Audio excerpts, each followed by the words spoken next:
మారుతున్నటువంటి ప్రజల అవసరాలు జీవన శైలికి అనుగుణంగా గురుకులాలు కావచ్చు, ఇండ్లు కావచ్చు, నీళ్లు కావచ్చు, రహదారులు కావచ్చు, ఇదంతా నిరంతర ప్రక్రియ పెరుగుతూ ఉన్నాయి.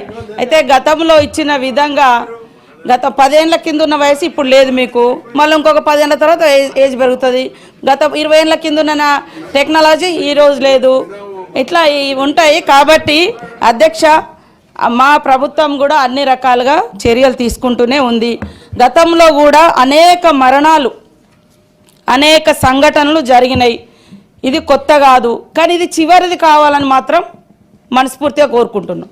ఎందుకంటే వందల మంది పిల్లలు నిరంతరం ఈ రకంగా ఫుడ్ పాయిజన్తో ఇబ్బంది పడడం అనేది వాళ్ళ ఆరోగ్యానికి కూడా, భవిష్యత్తులో వాళ్ళు హెల్తీగా ఉండడానికి కూడా ఇబ్బంది అవుతుంది. కాబట్టి దాన్ని కంట్రోల్ చేయాలి అనే ఉద్దేశంతో ఫుడ్ కమిటీస్ కూడా వేయడం జరుగుతూ ఉంది. అదేవిధంగా ఇందాక మా ఎంఎస్ ప్రభాకర్ గారు అన్నట్టుగా ఈ సప్లైదారుల దాని మీద కూడా నిఘా పెట్టాల్సిన అవసరం ఉంది. హాస్టల్ సిబ్బందితో పాటు సప్లైదారులు కూడా వాళ్ళే రిపీట్గా వాళ్ళే ఉండడం కూడా జరుగుతూ ఉంది. ఖచ్చితంగా దీన్ని మేము దృష్టిలో పెడతాం. ఇందాక ఒక సభ్యుడు గారి గురించి మాట్లాడినప్పుడు, అంటే బయట ఉన్నారు, వారు ఆ ఉద్యోగాన్ని వదిలిపెట్టి వచ్చిన తర్వాత ఎన్ని ట్విట్టర్స్లో లేదా ఫేస్బుక్లో ఎన్ని వాయిస్లో వాళ్ళ గవర్నమెంట్ మీద ఇచ్చిరో కూడా, మీ గవర్నమెంట్ మీద ఇచ్చినవో కూడా ఒక్కసారి తీయండి. నేను పేరు పెట్టలే కదా,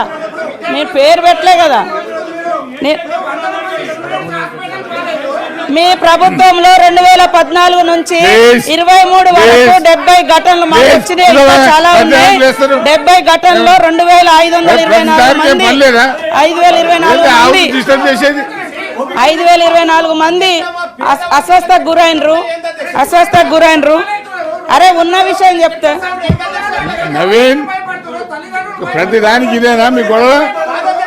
ప్రతిదానికి ఇదేనా గొడవ? Madhu, please SIT down. మీరు కూర్చోండి. ఎవరు రావడం లేదు అంటున్నారు. అంటే మీరున్నప్పుడే గొప్ప, ఇంకెవ్వరు పరిపాలించడం తప్పు, బాగాలేదు అనడం తప్పు. 78,000 అప్లికేషన్స్ పెండింగ్ లో ఉన్నాయి అధ్యక్ష. 78,000 మంది 5th క్లాస్ వాళ్ళు మరి రెసిడెన్షియల్ స్కూళ్ళ కోసం అప్లికేషన్స్ పెట్టుకుంటే పెండింగ్ ఉన్నాయి. మీకు కావాలంటే డీటెయిల్స్ కూడా ఇవ్వడం జరుగుతుంది అధ్యక్ష.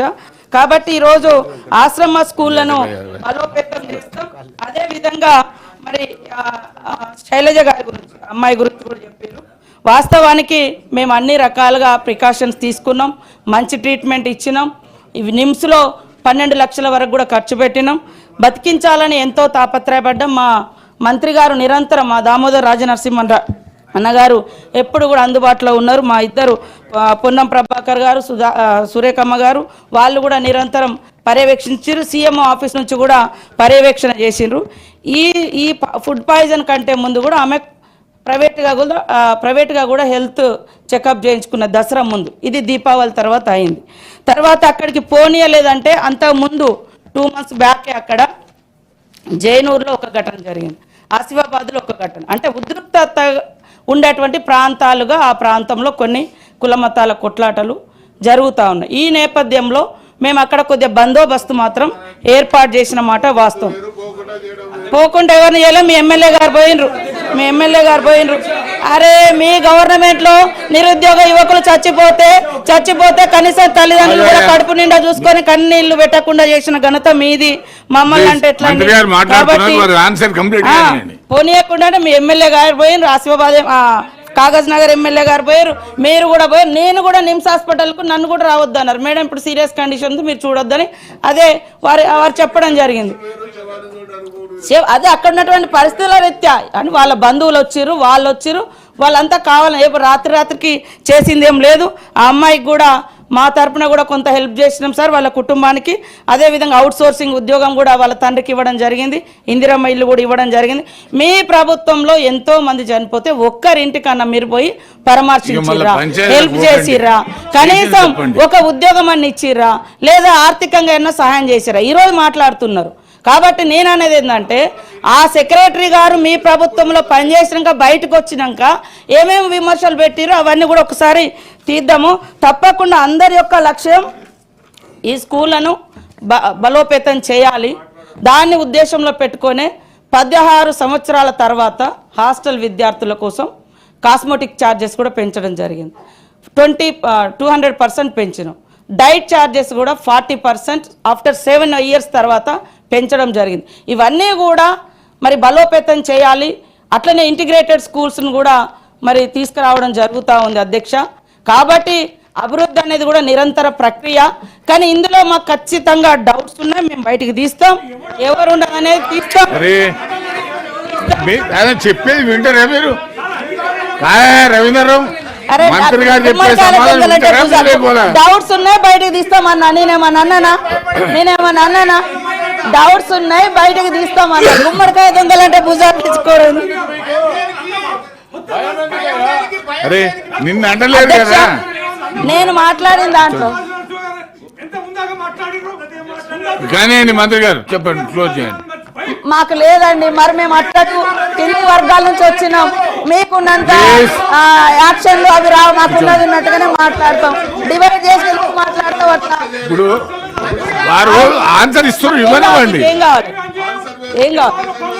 ఏం కావాలి? ఏం కావాలి? ఏం కావాలి? ప్లీజ్ ప్లీజ్ పెడుతున్నాం కదా. ప్లీజ్ రవీంద్రరావు గారు ప్లీజ్ కూర్చోండి. ఏంటో చెప్పమన్నాడు సార్.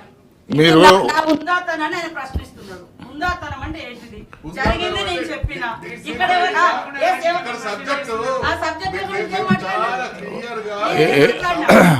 చారి గారు మీరు అనుభవజ్ఞులు, సీనియరు, స్పీకర్గా పనిచేసినారు. అన్ని విషయాలు మీ దృష్టికి తెలుసు. ప్రతి విషయాన్ని మనం రాద్ధాంతం చేసుకోవడం సభకు గౌరవంగా ఉండదు. మీ ఆన్సర్ క్లోజ్ చేస్తే నెక్స్ట్ క్వశ్చన్కి వెళ్తాను.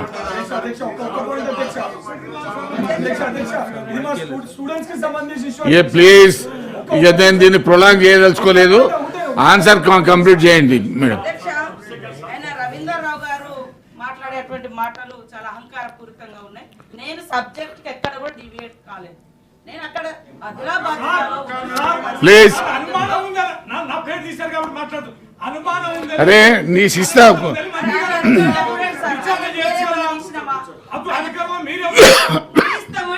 మాకు డౌట్స్ ఉన్నాయి, అవి కూడా బయటకు తీస్తామని చెప్పినాం. మీరు ఎందుకంత తొందరపడతా ఉందా? ప్రభుత్వానికి ఎంక్వైరీ చేసే అధికారం ఉంది, మీరు చేయండి. ఓన్ వద్దంటలేదు కదా, అందుకనే మీరు కంక్లూడ్ చేయండి. తప్పకుండా జరుగుతుందని ప్రాసెస్. కాబట్టి హాస్టల్ విద్యార్థిగా నేను కూడా 4th క్లాస్ నుంచి 10th క్లాస్ వరకు 3 గర్ల్స్ హాస్టల్లో చదువుకున్న విద్యార్థులుగా ఈ విద్యార్థుల బాధలు తెలుసు. కాబట్టి నిరంతరం మేము హాస్టల్స్ విజిట్ చేస్తున్నాం. దాన్ని దృష్టిలో పెట్టుకొని మా సీఎం గారు డైట్ ఛార్జెస్ 7 years తర్వాత మీరు పెంచలేదు, అప్పుడు మేము పెంచినాం. 16 years తర్వాత కాస్మోటిక్. ఎందుకంటే రోజు అన్ని రేట్లు పెరుగుతున్నాయి కానీ విద్యార్థులకు సంబంధించిన వాడేటువంటి మరి కాస్మోటిక్స్ కానీ డైట్స్ కానీ పెరగలేదని పెంచడం జరిగింది. ఇది ఒక గుడ్ స్టెప్. ఇవన్నీ మేము తీసుకుంటా ఉన్నాం. అదే విధంగా మధ్యాహ్నం భోజనంలో కూడా 3 కోడిగుడ్లు కూడా ఇవ్వడం జరుగుతుంది సార్. అదే విధంగా హెల్పర్స్ కోసం కేంద్ర ప్రభుత్వం నుంచి 600 రూపాయలు ఇస్తుంది. మిగతా 2400 రూపాయలు రాష్ట్ర ప్రభుత్వం భరిస్తుంది. అదే విధంగా 54,201 మంది వంటవారు పని చేస్తా ఉన్నారు సార్. తప్పకుండా వాళ్ళకి సంబంధించి మిడ్ డే మీల్స్ కి సంబంధించింది కూడా యాక్షన్స్ ఏదైతే ప్రోగ్రెస్ గా మంచి ఫుడ్ ఉండే విధంగా అదే విధంగా వాళ్ళ జీతాలు కూడా ఇవ్వడానికి తొందరలోనే కృషి చేస్తామని అంటే ఇవ్వడం జరుగుతుందని తెలియజేస్తా ఉన్నాం. నేను మరొకసారి కూడా బాధ వ్యక్తం చేస్తా ఉన్నా సార్. నా ఉందాతనం ఎక్కడ దెబ్బతిన్నదో చెప్పాలి.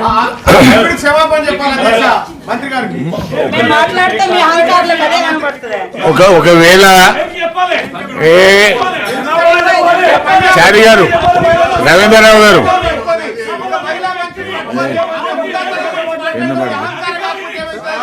పెన్సిల్ పడదు. అధికారి ఒకసారి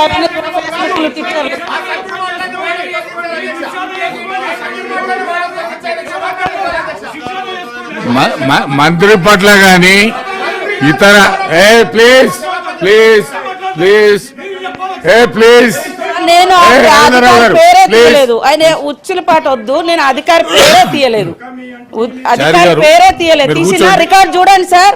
రికార్డ్ చూడండి ప్లీజ్. కూర్చోండి. రికార్డ్ చూడండి. అరే కూర్చోండి. నేను ఆయన పేరు తీసిన రికార్డ్, ఆయన పేరు తీయలే, ఈయన పేరు కూడా మంత్రి గారు మీరు కూర్చోండి. తీయలేదు. కాబట్టి ఆయన మాట్లాడిన మాటలు విత్డ్రా చేసి కోరుతా ఉన్నా.